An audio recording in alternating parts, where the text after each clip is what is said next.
The Trump 2.0 administration stepped onto the stage and in its national security strategy declared without hesitation that the United States would refocus on the Western Hemisphere and it would maintain absolute dominance over its so-called backyard.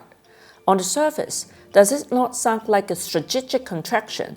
China is no longer explicitly named as a strategic competitor. But just look at what Washington has been doing in Venezuela and Iran, and the answer becomes unmistakably clear. What we are witnessing is not withdrawal, but a far more aggressive doctrine, a revived and sharpened New-Monroe Doctrine. In a broader context, today's program sets out to do something striking, using three powerful symbols of Latin America: bananas, narcotics, and oil. We will take you back more than a century to explore how the United States has exploited resources, influenced governments, and at times intervened militarily across the region. And where does this story begin?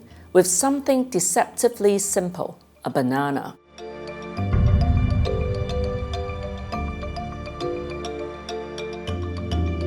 Throughout human history, true hegemony has never relied on brute force alone.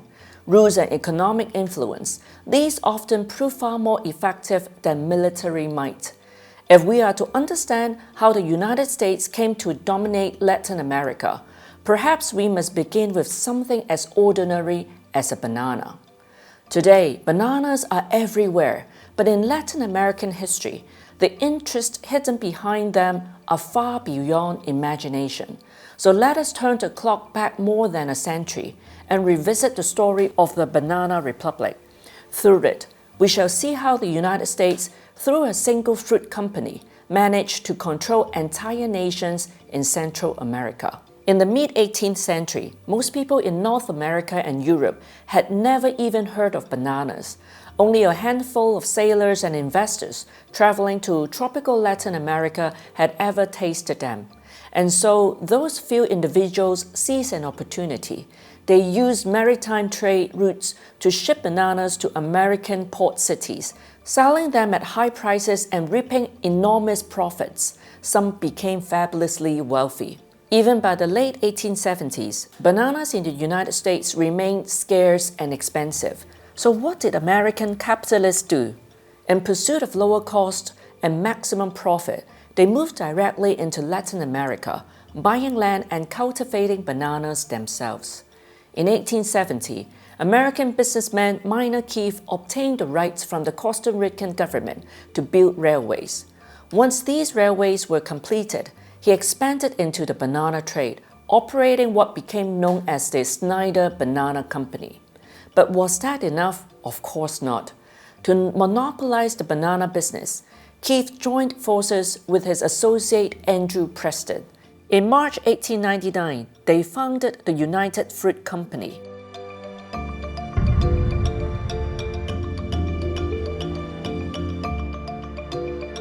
And here is a crucial detail. The rise of United Fruit was inseparable from railways.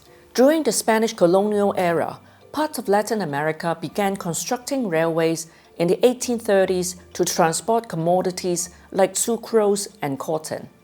After independence, countries recognized the power of modernization and continued to build rail networks, yet they handed construction rights to multinational corporations.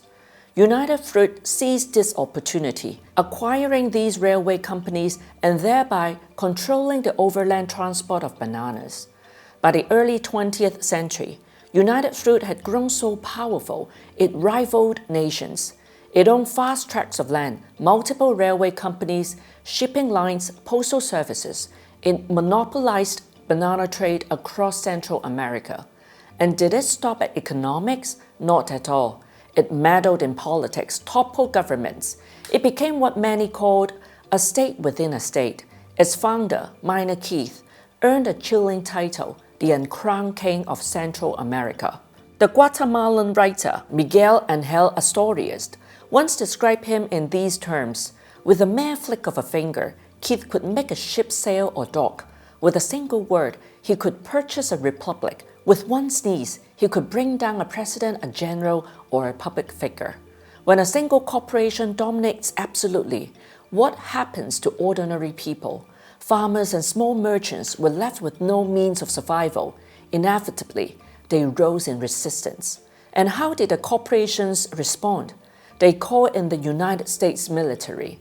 Washington, eager to advance its political interest in Latin America, readily obliged. Thus began the joint repression of business and state, and with it, the Banana Wars. Why was the United States so eager for war at that time? Because after its easy victory over Spain in the Spanish-American War at the end of the 19th century, a consensus emerged within the American political and military establishment. The United States had become a great power and it must establish unrivaled dominance across the Americas. The banana industry did more than enrich the United States. It deepened American control over Latin America. In fact, it became a justification for that control. The numbers speak for themselves. In the 35 years following the Spanish-American War in 1898, the United States intervened in Latin American affairs 28 times. In 1912, it invaded Honduras, enabling United Fruit to build railways. In 1918, when banana workers in Panama, Colombia, and Guatemala launched strikes, American troops were openly deployed to suppress them.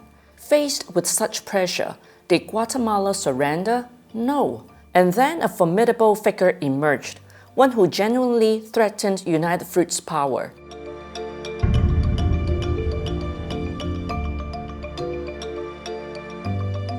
In 1951, Guatemala's Minister of National Defense, Jacobo Arbenz, was elected President of Guatemala, and with his rise began a covert war against United Fruit. During his presidency, Arbenz enacted land reform, nationalizing 250,000 acres of unused United Fruit idle land and redistributing it to the poor. At that moment, it was Washington that grew alarmed. In 1953, under orders from the U.S. government, the CIA began plotting a coup in Guatemala.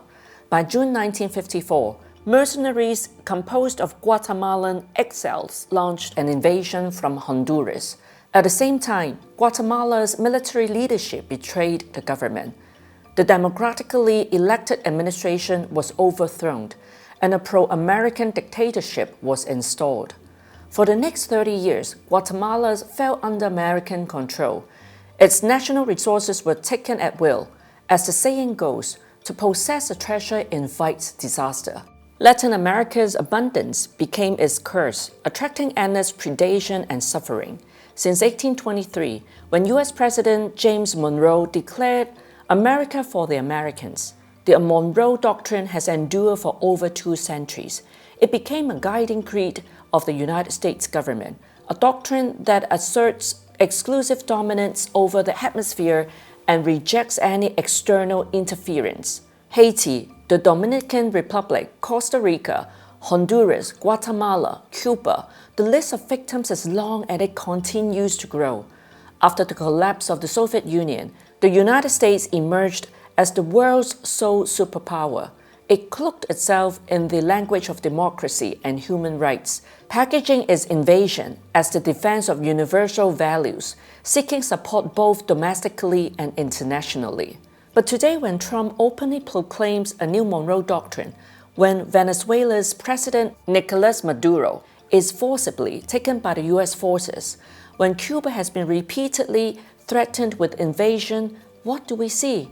The facade has been torn away. What remains is nothing less than hegemony laid bare, running unashamed across the global stage.